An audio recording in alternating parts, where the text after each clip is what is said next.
Oh, hi there, friends. Mandy here. Restorative Grief is all about creating easy access to healing no matter where or who you are. That's why I want you to remember that if you want grief support beyond a podcast, my 31-day guidebook is available to order on Amazon. Embracing our losses without losing ourselves is a reflective journey into the holistic needs of grievers and learning to support yourself, mind, heart, body, and spirit. Don't just wing it. You can lean into grief work with a guide. The link for the book and more are available in the show notes, and as always, you can reach out with questions. But for now, let's get on to this week's episode. Welcome back to Restorative Grief with Mandy Capehart. You are listening to episode 167, titled How We Find Meaning with David Kessler.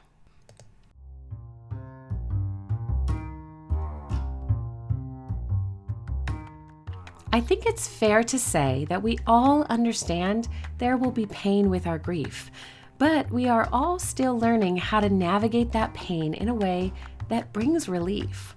My guest this week is renowned author and grief expert David Kessler, who has just released a new workbook called Finding Meaning, the 6th Stage of Grief Workbook, Tools for Releasing Pain and Remembering with Love.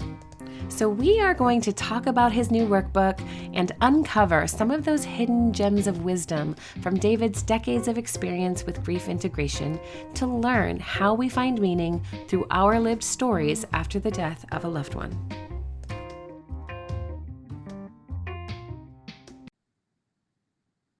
Hey everyone, welcome back to Restorative Grief with Mandy Capehart. I am your host, Mandy, of course. And today I am so honored to bring you my guest, as I have been a student of his work for a very long time. David Kessler is one of the world's foremost experts on grief and loss. I'm sure you know the name. He has written so many of the resources that we all rely upon when grief enters our story, whether we're ready for it or not. And he is here because he's just released a workbook to go along with his recent publication, Finding Meaning, the 6th Stage of Grief Workbook. So I'm just honored. It's so fun to get to connect with people that know what they're talking about and also know the importance of making space for all of this. So thank you, David, for being here. Thank you so much. Thank you for your podcast and for going through the program, the Grief Educator program, and learning all you can do and being all you can be. I mean, I do this work because it is such a grief illiterate world, and I appreciate you helping to make it less of that. Yeah, I mean, grief literacy is literally the phrase I use when I talk about why I got into the work, was simply because I didn't want to live in a world that lacked literacy around this incredibly human and familiar and collaborative process that we're all going to experience. Absolutely. So you have been working in the grief field for decades. You've written plenty of books. Why was Finding Meaning and subsequently the workbook the book that you needed to write? I think I needed to write Finding Meaning of the book around all that I learned on my journey after my own son, David, died. And it was also a chance to revisit all the myths I had heard around the stages and hopefully put them to rest. They're not linear. Kubler-Ross never said that. I think that's just a fabrication of our media sometimes in the world. And I wanted to also address that, like, acceptance isn't an ending. And, that we learn to live with grief. We don't get over it. We don't recover from it. It's not a cold or a flu. And since it came out, there's a new phrase that really started around do your grief work. And people would be like, what's my grief work? And I really thought about that a lot. And I thought about all the work I've been teaching in the Grief Educator program that we went through to therapists and coaches and with people in grief. And this book was sort of trying to simplify what it would be like if I was sitting at your kitchen table doing your grief work with you. Yeah. And I talk about, I've had some wonderful co-authors in my life. Mm-hmm. And I love the co-author of the new workbook because the co-author is the person doing it. Yeah. And that we get to write your grief work together. I think that's beautiful because it validates that our story matters and it's worth writing down. I know that workbooks can be such a difficult piece to invite someone into because this is, again, probably the most tender experience anyone has encountered. And I produce workbooks for each of these podcast episodes. And even that is something that I have to remind people we're not reducing it down to a homework assignment, one and done. We're not inviting you into something that feels cheapened. Like it's just, I do my work for 30 minutes and I set it aside and go about life. The workbook is really meant to help us learn what it looks like to integrate our pain into our life as we go on. And I was shocked I didn't see this, but someone came up and bought two workbooks. And I said, "Oh, for a friend." And she goes, "No, they're for me. One is for now, one is for a year from now." I Oh, was like, oh my gosh, how amazing that that person knew mhm. they would be in a different place. Their grief would be in a different place in a year.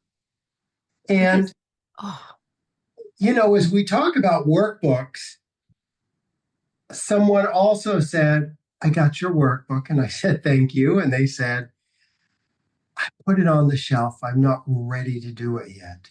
yeah. And I went, "That's okay. I'm just curious. Can you tell me more about that?" And they said, "I don't want to go into the pain." Mm, And I said, "Gosh, I so get that. And I want you to know you put the workbook on the shelf, not your pain. mm, The pain is still in you. The workbook is a tool to get the pain out of you onto the paper." mhm, So it's interesting to think, I think we have that illusion that the pain is in the workbook, the pain is in the group, the pain is in the session, the pain is with the grief therapist. And dude, I wish it was that way, but the pain is within us. And I love all the tools we have. And this is just one more to help us release that pain in our own time and in our own way. mm. That's such an interesting thought. I think I've used language around that. I talk a lot about integrating our grief in from our story from within to externalizing it, learning how to talk about it. But I never really thought about it in the sense of that is a part of why we avoid doing any type of grief work or getting curious about that pain because that means we have to own it to a degree.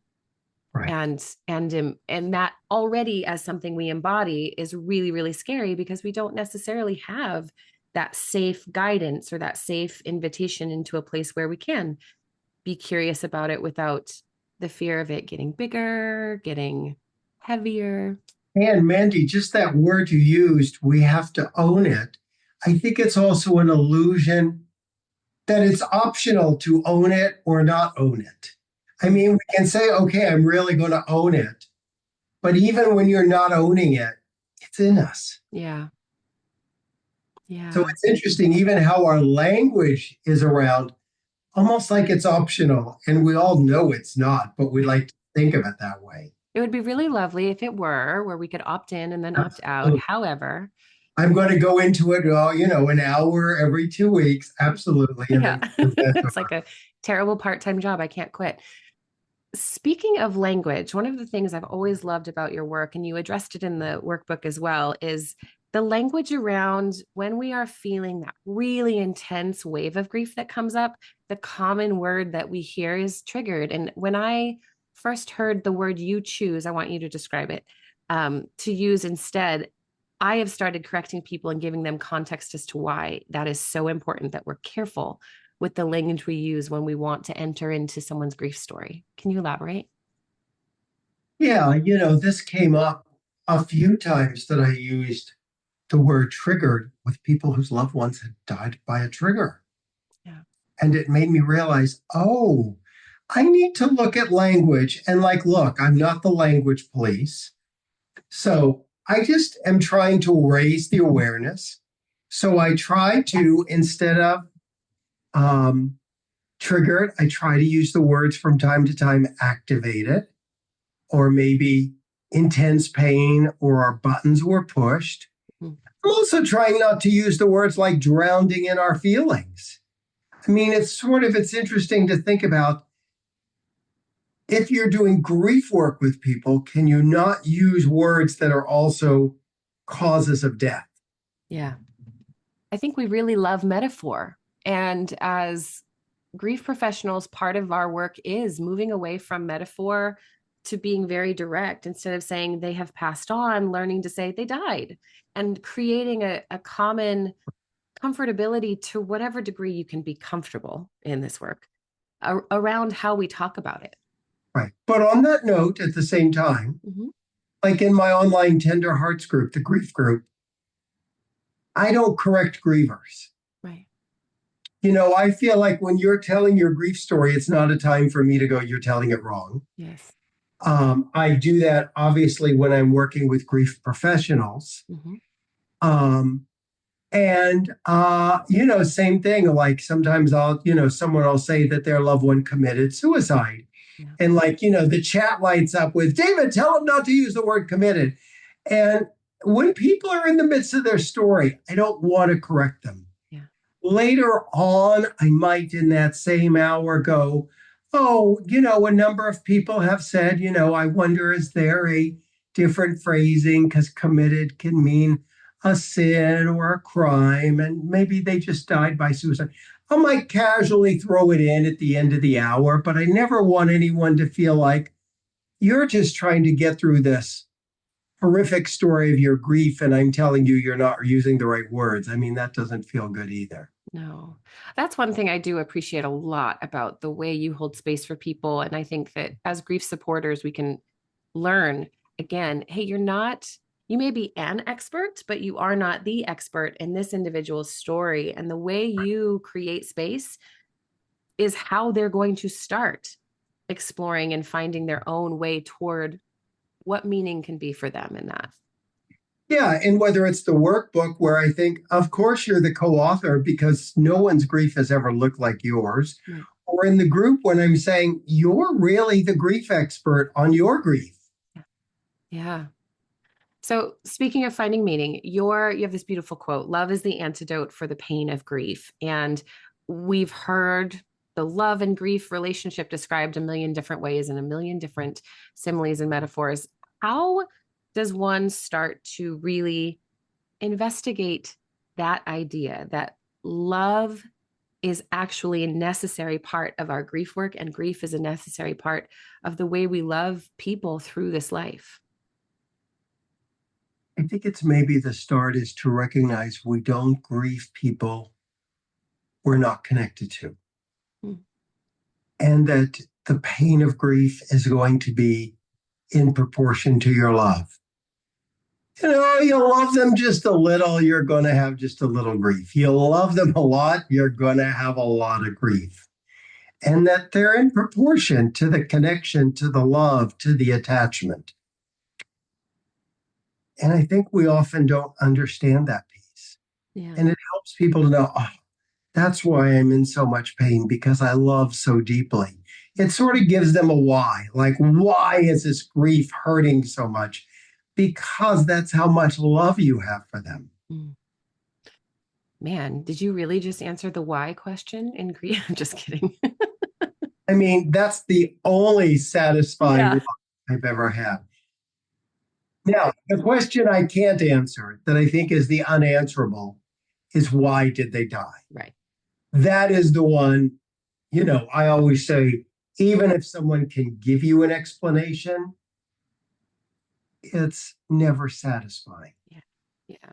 Well, and I think that's a really great point to make to break down the differences between the giant, why did this happen? Where people will respond with things like, well, because there was a reason, everything happens for a reason, there's always a plan. Those platitudes can almost mislead people who are ready to start doing their own work of finding meaning in their loss and connecting some dots for themselves. It's almost as if they can get conflated as similar kind of comments or kind of approaches. How would you help someone understand the difference between accepting a platitude, everything happens for a reason, and there is meaning to be uncovered here when you're ready to do the work for yourself? Well, I always say presence over platitudes. Mm. Show up for the person. Don't just drop a platitude in there. Show up for them. And at the same time, to understand that for some, meaning gets revealed as we work through the pain. Now, when people hear meaning, they often have a reaction. There's no meaning in a loved one's death. There's no meaning in a murder, in a child's death, in a sibling's death, in a spouse, in a parent. There's no meaning in these horrible deaths. And I'll go, you're right. Of course not. Meaning's not in the death. Meaning is in us. It's what we do after. It's what we do after. And, I also think that meaning gets confused. People sometimes think I'm like saying, find the good in it. And, there's not good in it. But we have choices to who we become after and how we honor them and how we remember them. And that's really what I'm pointing to in this, in the book and the new workbook. And I just want to say, we haven't had a chance to talk about it. With a workbook, it's one of the challenges of our new world. When a book is successful and you do a workbook, they come out with a copycat workbook by AI. Oh. And it can use the same title and the same subtitle and just a different author. And it's not even a good AI version. So if anyone, you can go right to the workbook. You don't have to have read the first book, but to just know, make sure it's the one by David Kessler, that you get that one. Because I hate when I get emails about, why did you quit talking about grief in the middle of the book? And I'm like, it wasn't my book. I I'm can't. sorry I had that title. I am deeply offended on your behalf that that's happening. That is infuriating. Yeah. Gosh. That also tells me too that there is value, there is grief literacy growing in our nation. There is an acknowledgement that this is a benefit, that people will buy it, that it's important. How do we, as well, how do the people who are not grief professionals, not working on a daily basis with grievers, start to introduce something like a workbook into their family, whether it's a family of skeptics who say exactly like you just addressed, there's no meaning in this. How do the people who are ready to be tender, ready to be open, ready to hold space with their families, introduce something like this? Because I can see it being such a powerful tool for people who are scared to approach it. Well, I think because we don't have grief literacy for someone who's helping someone, just as a friend. I mean, if someone's helping someone as a coach or a therapist, you could like literally do sessions right out of the book. Yeah. But for someone who's just trying to be helpful to their loved ones, to their friends, I think it can give you a language to realize like there's things in there like that are easy, like a disloyalty checklist. To go, oh, they don't want to dance again at the wedding because this is on my mind. I was recently at a wedding and there was someone who would not dance ever again because their child had died a few years ago. And it was just interesting to think about that they connected those dots, that I can never dance again for the rest of my life because dancing would be disloyal. It would mean they have some story of meaning. It would mean I didn't care. I am not honoring them, whatever that may be. And I really hoped as a bereaved parent, I was going to walk up to her and get her to dance with me because I thought like, well, two bereaved parents, maybe we could dance together. But she was like, nope, not going there. Mm-hmm. How do you, even as a peer or a family member, acknowledge kind of those subconscious vows and meanings that we've made? How do we start encouraging, gently questioning when we've been given permission, right, to ask questions? to help someone say, is that the meaning you want associated with it? Because in my mind, meaning is shifting, just like anything else. It's on a spectrum and we're always growing and changing. How do we work with people or demonstrate? Meanings change over time. Like the client you had that beautifully bought 2 copies of the book to say, I recognize there will be an evolution and a shift in this. What does it look like to say, I'm finding meaning today, and in a year, I might find a different meaning? Yeah. Like the person at the wedding that was a bereaved mom, it's not my place. I don't have access to them to really have asked them questions. But if I could have, it would have been something like, how did your child feel about you? How did your child ever see you dance? What did your child think about that? I had the experience, I may have told you this before, in one of the classes you took, that, when I went back to work, there was a flyer that went out just rescheduling my events, and it had my picture, and I was smiling in the picture. And I Mm-hmm. got pushback from people going, I happen to know he's a bereaved parent. He should not be smiling. And I had to sit with, is that true? Should I not be smiling? And I went, my son loved me being happy. My son loved my smile. My son would hate to think he took away my smile forever. Mm, I smiled because of him, not in spite of him. I smiled because of him. yeah. I think that's a really interesting, specific detail. I know a handful of people that would say similar things. And I have, on my own book, I have kind of a very reserved smile. It was in my mind to think, how do I create approachability that doesn't feel off putting, that doesn't feel, again, like I'm attempting to minimize and say, here, we can just change our minds and think differently about it and reframe our stories. There really is a lot of meanings that we borrow from other people that limit the way we move through our own grief work. And I just did that, like right before this call. I was choosing a picture Yeah. for a conference that I'm speaking at. And I look, as I often do, I look at everyone else's picture because people have styles. Like sometimes everyone's in suits, and this happened for a big university in the UK. And, when I looked, everyone was smiling. And I think about, what? Should I make sure because it's grief, I'm the frowned one? Right. Should I be the one person who looks unhappy? I'm like, well, no, I want to be the guy that people think might help them find their smile again, not the person who's going to join them in them never smiling again. But I'm also the person that's going to sit with them as they cry. Yes.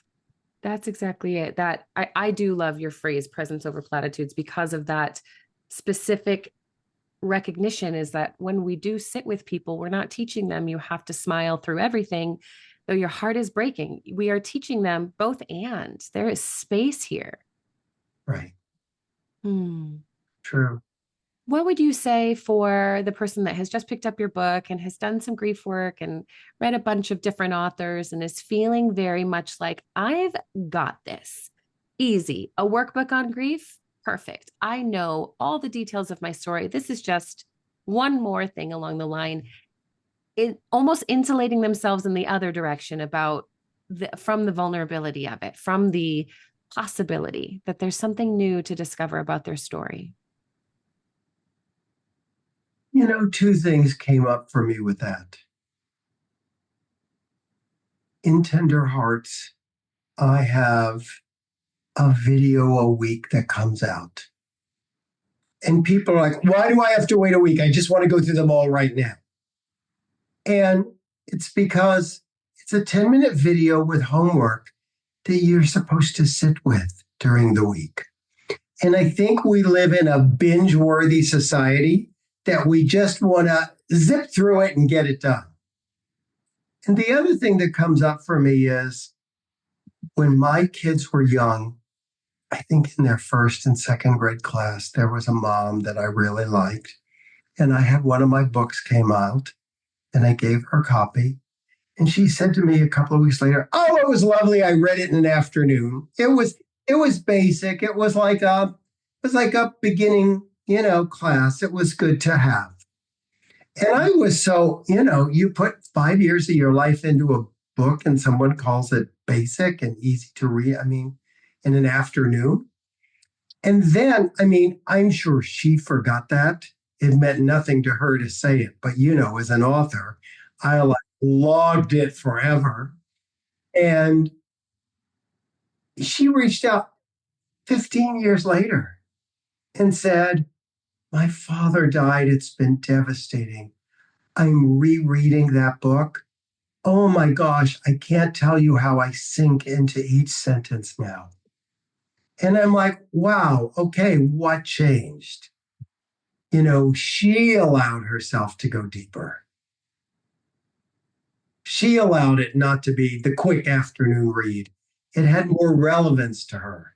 So I think I would say to that person, sit with some of these questions. Don't just answer them, but sit with them. Mm-hmm. How do you create a sense of safety? From your perspective, how have you created a sense of safety for yourself to sit with these questions and the work and the emotion of it? It can be so overwhelming and intense.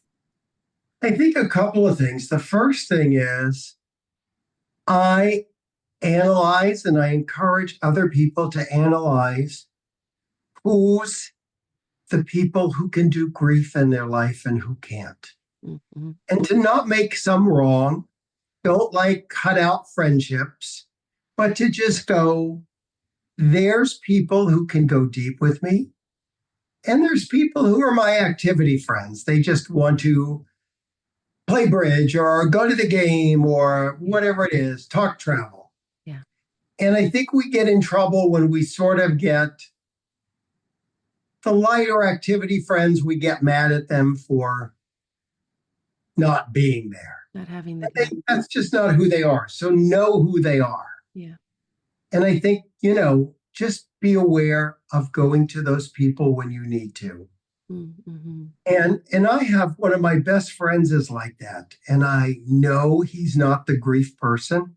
And literally, I remember having just a hard day with grief and I didn't even think about it. I was happened to have dinner with him and I sat down with him for dinner and he said, "How are you?" And I'm like, "Oh, it's been such a hard day." And I was thinking about David and this got me and that got me. And he sat there after I said it all and he said, "Any travel plans?" And I went, "Oh my gosh, I forgot who I was sitting with. Oh, silly me. Got it. Got it. Well, I'm glad I got it out. And now let me talk travel with him." Mm-hmm. I didn't make him wrong. I didn't go crazy. I made sure I called someone else later that night that I knew could hear and dive into it with me. I think that's a really gentle approach because the instinct would be to say, "Are you kidding me? You Yeah, can't even." that's just not who he is. My work is to know who he is. Yeah. Yeah. And in the same way, the second thing I want to tell people is to have security in your grief. Mm-hmm. I'm secure in my grief. What happens in the outer world doesn't change my grief. Yeah. Someone doesn't get it. It's okay. I'm secure in it. Mm-hmm. My grief isn't determined by whether they get it or not. Mm-hmm. In the same way, at the same time, if someone comes up to me with a really different loss, or what I might feel like is a minor loss if I went into the world of comparing, I have to sit with, I'm really secure in my grief. The world gets to have all its losses. The worst loss is yours. Someone else having a minor loss doesn't affect my loss. It's a world big enough for all of our losses. Mm. That phrase, "it's a world big enough for all of our losses," is a really gentle way to tell yourself there's no need to minimize me to validate them. I think what you touched on about having security in our own losses is something where we talk about it, but it doesn't necessarily make cognitive sense, or we're not sure how to embody that experience. What is something you would offer as a practice? And maybe it's something in your workbook that would be.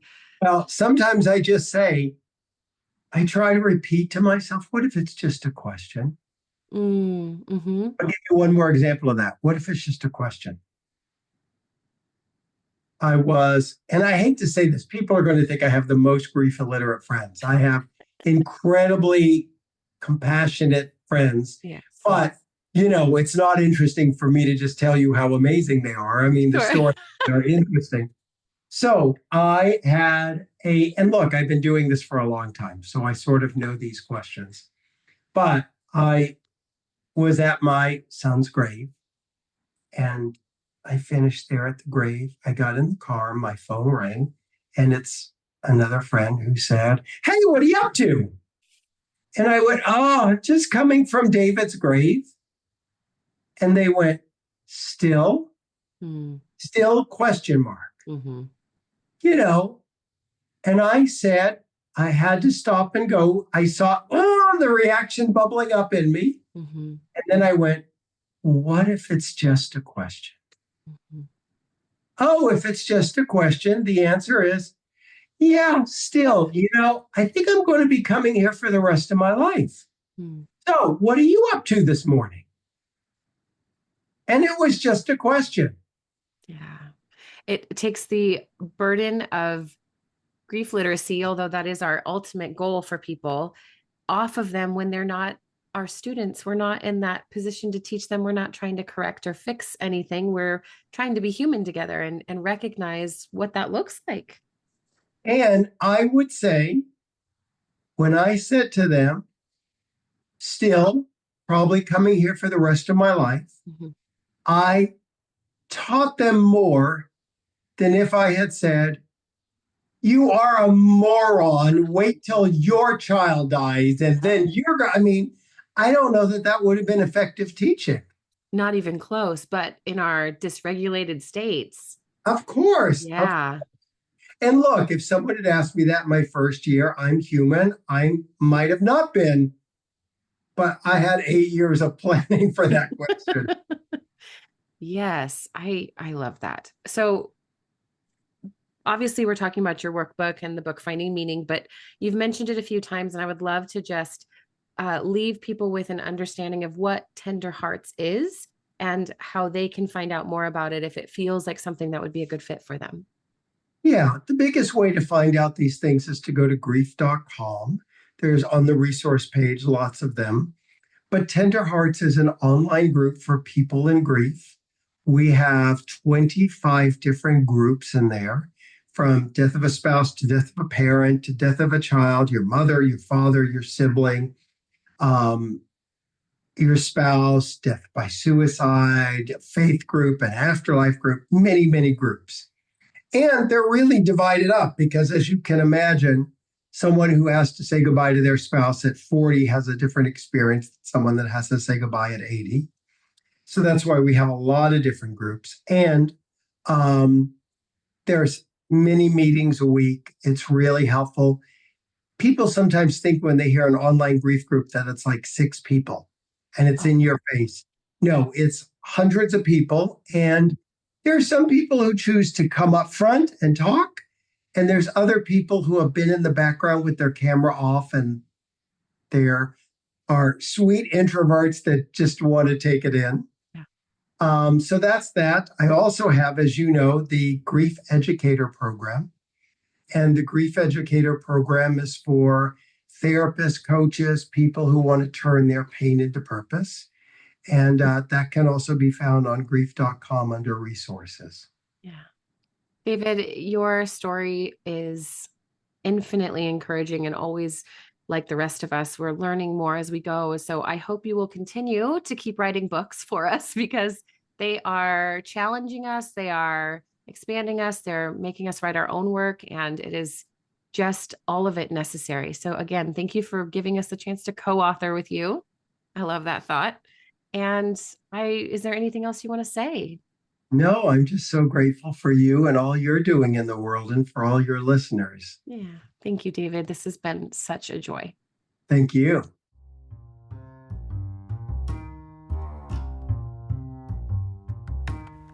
Thank you for listening to episode 167 of Restorative Grief. I loved David's point about how we find meaning in our losses. The meaning is not in the grief event itself, but in us and what we decide to do with ourselves after our loss. There's a link in the show notes to find yourself a copy of his latest workbook, as well as grief.com, so you can check out all of the other resources he has made available. If this is your first time listening to the show, I want to thank you for listening to Restorative Grief as a part of your own grief exploration. Grief literacy is an incredible area of growth and healing work, and we are all here just making more space for every one of us to occupy, because your story matters just as much as mine. Be sure to subscribe to the show, leave a review if you liked what you heard, and reach out through mandykpart.com if you have any questions or want to learn more about the offerings of Restorative Grief. Quick shout out to the patrons of the show, because your financial support of this podcast is literally increasing grief literacy around the nation. So thank you 3,000 for your partnership. And before we go, as always, one last thing. Please remember, the only solution for grief is to do the work of grieving. Thank you for listening. I will see you next week.